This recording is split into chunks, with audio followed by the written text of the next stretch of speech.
Simba, ഞാൻ കുറച്ചു നേരം കിടന്ന് ഉറങ്ങാൻ പോവാണേ. ആരെങ്കിലും ഡോറിൽ വരികയാണെങ്കിൽ ഒന്ന് ശ്രദ്ധിച്ചേക്കണേ. Toby, my good boy. Toby വേണമെങ്കിൽ കുറച്ചു നേരം പോയി കിടന്ന് ഉറങ്ങിക്കോളൂ. ഓഫ് കോഴ്സ് മാഡം, ഫുൾ ഞാൻ നോക്കിക്കോളാം. നിങ്ങൾ രാവിലെ ഒരു 10-11 മണിയാകുമ്പോ എണീറ്റ് വന്നാൽ മതി. ഞാൻ ഇവിടെ കിടന്ന് കഷ്ടപ്പെട്ട് വീട് ഫുള്ള് നോക്കിക്കോളാം. ഓക്കേ? ഇവനിതെന്ത് പറ്റി? ആളത്ര നല്ല മൂഡിലല്ലോ. സിംബ, ഇന്നലത്തെ കുറച്ച് ബാക്കി ഫുഡ് ഇരിക്കുന്നുണ്ട്. ഇത് നീ കഴിച്ചോളില്ലേ? ഓ പിന്നെന്താ മേഡം ജി, ഫുള്ള് ഞാൻ കഴിച്ചോളാം. അല്ലെങ്കിലും ഇവിടത്തെ വേസ്റ്റും കാര്യങ്ങളും കഴിക്കാനുള്ളതാണല്ലോ ഈ ഞാൻ. ആളച്ചേക്ക് ഞാൻ തന്നെ കഴിച്ചോളാം.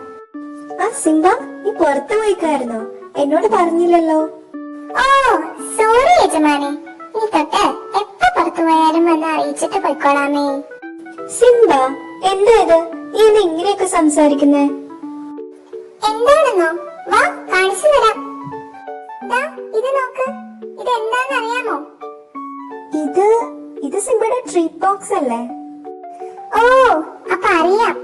ഇതിലെ ട്രീറ്റ്സ് തീർന്നിട്ട് എത്ര ദിവസമായെന്ന് വല്ല ഓർമ്മയുണ്ടോ? ഓ സോറി സിംബ, ഞാനത് മറന്നുപോയി. മറക്കും, എനിക്കതറിയാം. ഞാനൊരു അനാഥനല്ലേ, എന്നെ നിനക്ക് വഴി കിടന്ന് കിട്ടിയതല്ലേ, അതുകൊണ്ടല്ലേ എന്നോട് ഇങ്ങനെയൊക്കെ പെരുമാറുന്നേ? അയ്യോ സിംബ, അങ്ങനെയൊന്നുമല്ല.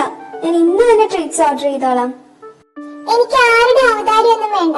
നിങ്ങൾ നിങ്ങളുടെ ഗുഡ് ബോയ് ടോബിക്ക് കൊടുത്തല്ല. ഞാൻ പോവാ, ഇവിടെ നിൽക്കുന്നേ ഇല്ല.